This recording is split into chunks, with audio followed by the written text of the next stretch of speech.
May chinek lang. Gusto niyo ituloy ko? Sige, request kayo ng mga songs na gusto nyong i-cover ko next time.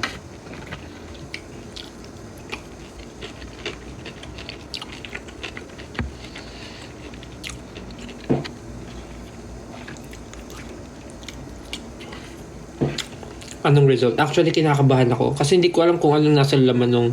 Hindi ko alam kung anong laman nung envelope. Hindi ko alam kung nakapasa ako or... Hindi. Kasi balita ko lahat ng nag-audition nakatanggap daw ng email. Oo nga naman. Kasi... Pag nakatanggap ka, ibig sabihin, pasok ka. Pag hindi, hindi ka pasok. So, siguro ginawa nila lahat makakatanggap. Para ano, may kaba. Siguro lahat makakatanggap. Kaya ginawa nila lahat makakatanggap ng envelope. So, hindi ko pa siya binubuksan. Mamaya natin buksan sabay-sabay. Tapos sabi nila, pag nakapasa daw, nasa paper daw yung parang di ba nakapasok, nakalagay din daw doon kung anong klaseng play yung gagawin namin. Kung nakapasa ako. So, hindi ko pa siya binubuksan. Wait lang.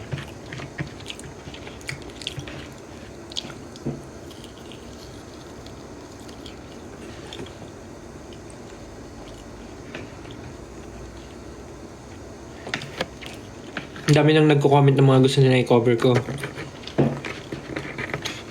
Panalangin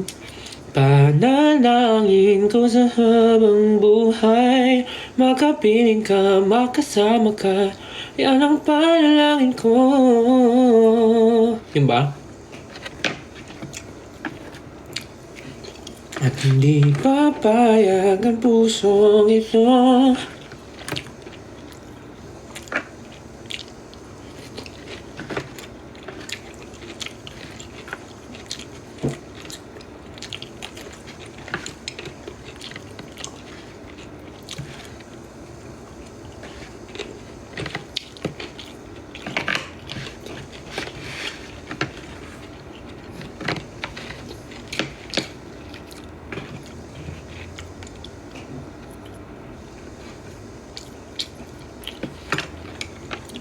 Sige, kukolektahin ko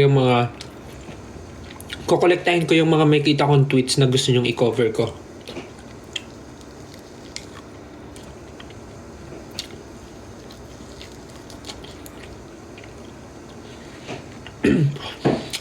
Heart attack. Let's see. So yun na nga, going back to the topic. Actually, kinakabahan talaga akong buksan yung envelope. Though, okay lang naman sa akin.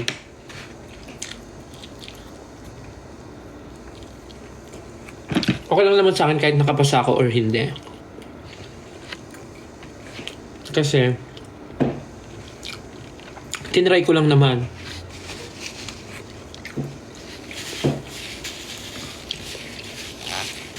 Tinry ko lang naman siya kung okay ba yun na nag-audition ako, kung makakapasa ba ako.